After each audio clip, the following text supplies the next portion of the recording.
అందరికీ నమస్కారం అండి. తెలంగాణ రాష్ట్ర వ్యాప్తంగా ఉన్న పెన్షన్దారులకు అయితే రాష్ట్ర ప్రభుత్వం శుభవార్త అయితే చెప్పిందనమాట.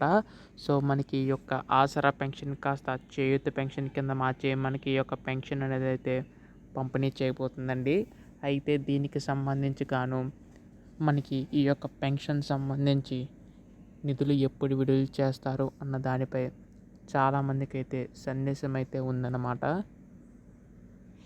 ఈ వీడియోలో మొత్తంగా తెలుసుకుందామండి. ఈ యొక్క పెన్షన్ పంపిణీకి సంబంధించి ఎప్పుడు పంపిణీ చేస్తారో ప్రతిదీ కూడాని. అయితే ఎన్నికల టైంలో హామీ అయితే ఇచ్చింది కదా రాష్ట్ర ప్రభుత్వం అయితే.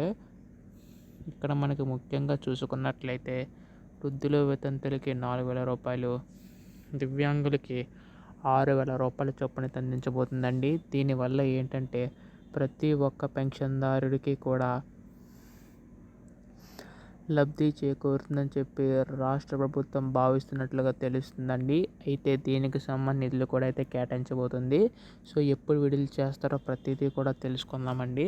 అంతకంటే ముందు కొత్తగా ఎవరైనా మన ఛానల్ని చూసినట్లయితే దయచేసి వెంటనే ఛానల్ అయితే సబ్స్క్రైబ్ చేసుకోండి.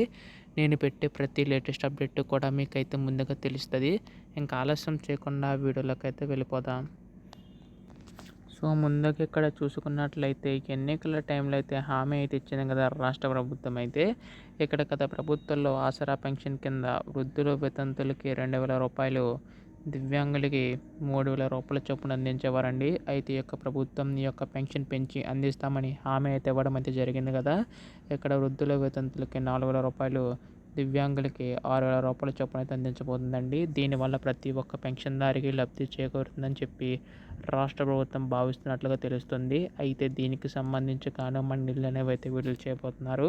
సో దీనికి మొత్తంగా మనకి ఏటా 22,000 కోట్ల నిధులు అవసరమయ్యే అవకాశం ఉందని చెప్పి రాష్ట్ర ప్రభుత్వం అయితే అంచనా అయితే వేస్తుందన్నమాట. సో దీనికి సంబంధించి కూడా మనకి రేపు ఏళ్లలోగా ప్రకటించే అవకాశం ఉందండి. ఎప్పుడు దీనిపై మనకి అధికార ప్రకటన వచ్చినా మీరు ముందుగా తెలుసుకోవాలనుకుంటే దయచేసి వెంటనే ఛానల్ అయితే సబ్స్క్రైబ్ చేసుకోండి. ధన్యవాదములు. జై హింద్.